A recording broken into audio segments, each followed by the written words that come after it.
Hey guys, so back for another CrewFire questions with CrewFire video. Is that what I should call it? That's a questions with CrewFire or Ask Alan. I don't know.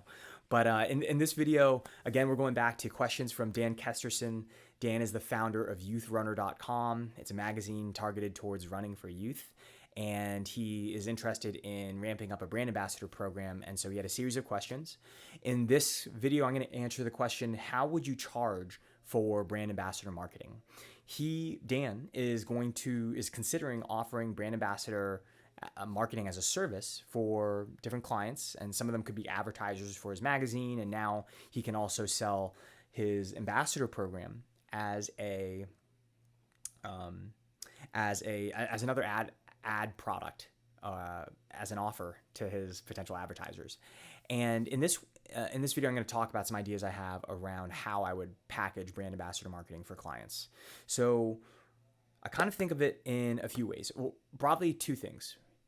More broadly, it's two things. One is you can build your own ambassador team for your agency, and then you sell. And then you take on clients who just want to, do one-off campaigns or maybe some ongoing campaigns, but you're not managing a program for them. You're managing your own program. You have a network or a fleet of your own ambassadors that work for your agency.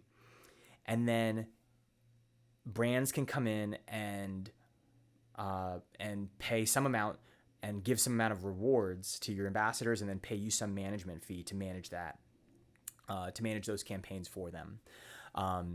The second thing you want to think about, the second opportunity, is you could create an ambassador program for a client, and it's a managed service where you're creating, let's see, if Levi's wants a brand ambassador program, but they don't want to manage it in-house, they can hire an agency or a contractor to build the Levi's brand ambassador program for Levi's, and they're building out their own network of ambassadors specifically for that brand. So those are two broad different buckets.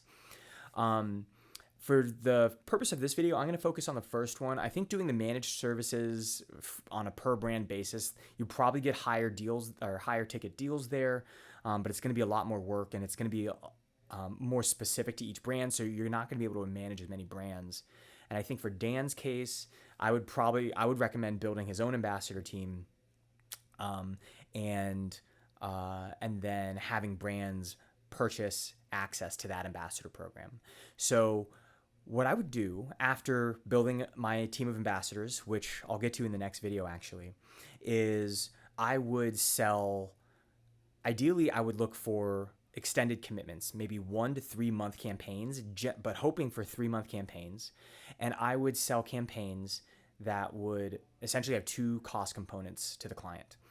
They would have a reward cost, so you'd have to dedicate the client would have to dedicate some amount of rewards, because you have to send those, go passed on to the ambassadors, and then I would bake in a little bit of a management fee on top of that.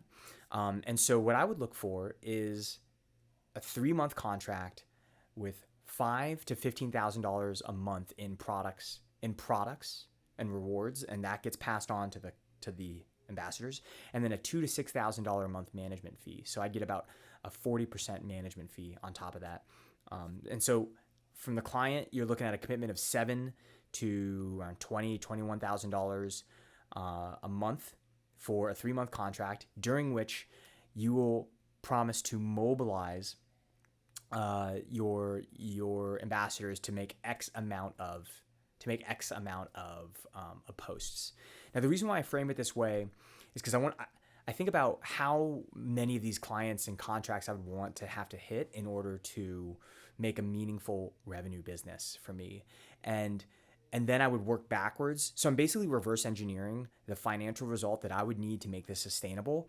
And then from there, I think, okay, what are the results that I need to offer and promise a brand in order to feel comfortable with investing $7,000 a month or $20,000 a month? And if those numbers sound big, rest assured that brands are spending that much money for marketing, as long as it's profitable. And so in this case, you could do an impression-based thing. A lot of times, a lot of product brands have sample and distribution costs built into built sample and distribution of sampling budgets built into their marketing budgets, so you can be an outlet for their sampling budget. Keep in mind that for these product brands, the 5K a month or the 15K a month in product and rewards, that's coming from their products, which are retail valued 5K, but really it only costs the brand some percentage of that. So the actual cost to them is going to be a little bit lower.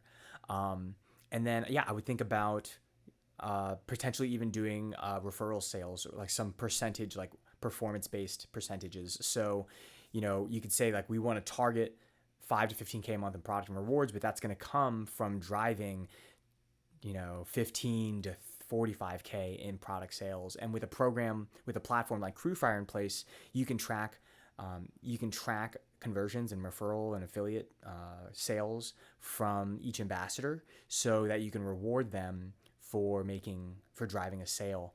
And so that's a really powerful feature that's built into CrewFire. So that's how I would think about this. I would think, what I would again think about going for contracts that are 1 to 3 months. I would think about reverse engineering how much I need to make per campaign in order to make this viable. I would think about splitting the pricing up into the rewards fee and the management fee. And then I would take that to clients and shop around in the market and see what your clients have an appetite for and what you can deliver. So that is how I would charge for brand ambassador marketing services if I was an agency. If you have any questions about brand ambassador marketing or CrewFire, you can go to crewfire.com/ask and just drop a question in there and I'll address it.